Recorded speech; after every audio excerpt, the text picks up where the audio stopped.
Tano, cuando puedas venir, fíjate, porque no hace mucho vivo acá y siento que la estufa tiene olor a gas.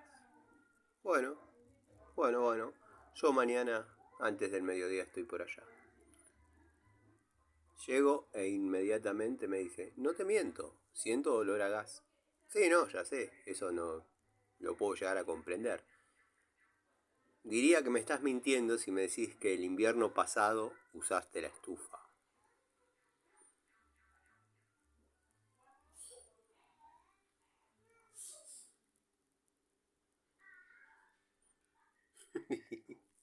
Aunque no lo crean, esto es real en tiempo real.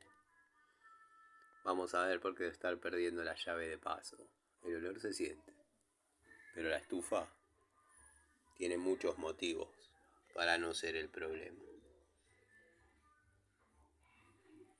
Sigan bien.